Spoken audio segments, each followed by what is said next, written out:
All right, welcome to the Explainer. The date is April 4th, 2026, and a lot is happening. A ceasefire is dead, a U.S. pilot is missing over Iran, and get this, the Pentagon just made AI targeting a permanent part of the American war machine. It seems like a few separate events, right? But what we're going to do today is connect the dots, because it looks like the entire world is being recoded for war. Let's break it all down. Okay, so let's just dive right in with this quote. I mean, this single statement from Iran's deputy foreign minister, wow, it just sets the stage perfectly, doesn't it? It's basically a declaration that the old rulebook, yeah, that's being completely thrown out. And this isn't some far-off future scenario. This is happening right now. This is the new reality. And, our story kicks off with the most classic element of war you could possibly imagine, a single human life, just hanging in the balance. So right now, as we speak, U.S. Special Forces are on the ground, scrambling to find and rescue this downed pilot. But at the exact same time, Tehran is claiming its own air defenses did the job.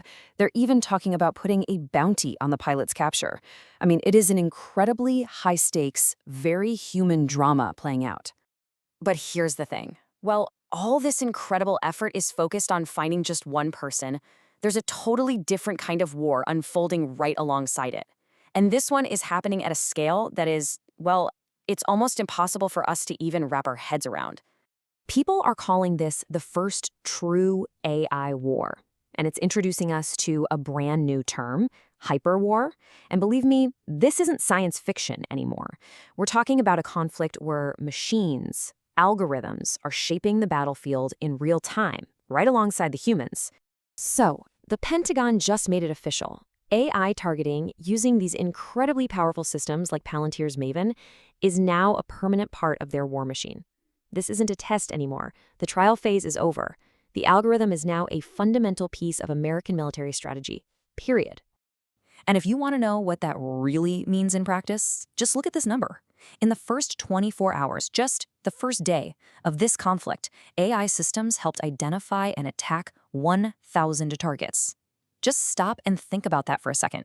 The sheer speed, the scale, it's staggering. And guess what? It didn't stop there. Over the first 10 days, that number jumped to 5,000. We're talking about a pace of war that is it's unthinkable with human analysts alone.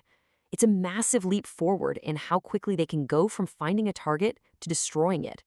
But, okay, this revolution, it's not just about picking targets faster. The battlefield itself is expanding, and it's bleeding into a world that, we all live in every single day, the digital world.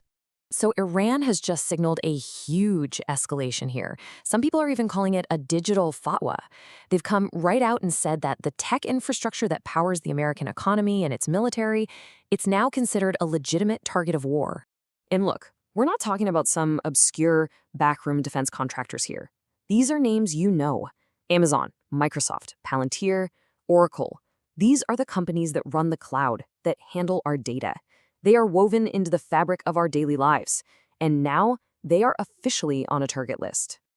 And make no mistake, these are not just idle threats. We've got confirmation that drone strikes have already physically damaged Amazon Web Services data centers in the UAE and Bahrain. The digital war has gone kinetic. It's become very, very real. So, faced with this new hyper-connected reality, what are nations doing? Well, they're scrambling. They're racing to build totally new kinds of defenses. You could almost call it a technological fortress, a silicon shield. And this isn't just a US-Iran thing. Take a look at India. They're pouring nearly 2,000 crore rupees into a brand new homegrown radar system. And this thing is specifically designed by their own experts to work in the insane high-altitude conditions of the Himalayas. This slide here really shows you two sides of the same coin. It's fascinating. On one side, you've got India building this high-tech mountain shield, right? A physical, technological wall. But then on the other side, you have Iran and Oman creating a regulatory wall, a new permit system to control who gets to go through the Strait of Hormuz, which is one of the most vital shipping lanes on the planet. Both are just different ways of trying to seize control in this new contested world.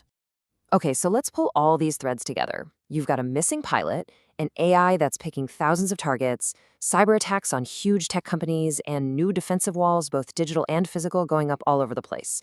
When you connect those dots, a really clear picture of a new kind of war starts to emerge. The old lines are they're being erased. The line between civilian and military infrastructure, gone. The line between being at peace and being at war, getting blurry. The line between a soldier in a cockpit and a server in a data center, those lines have basically been deleted. And all of this leads us to the big, fundamental, and, let's be honest, kind of unsettling question of this new age. When an AI recommends a target, and a human operator who's under incredible pressure clicks yes in a matter of seconds, who is ultimately responsible? I mean, really, where does accountability even live in that equation? Look, the machines are learning. The borders, both physical and digital, are hardening. And the old rulebook for war is being deleted in real time. The biggest takeaway here is that the very nature of conflict is being recoded right before our eyes. And understanding this shift, it isn't just interesting anymore, it's absolutely critical. Thanks for your time. If you want to stay ahead of how our world is changing, and you probably should, please hit those like and subscribe buttons for more updates like this one.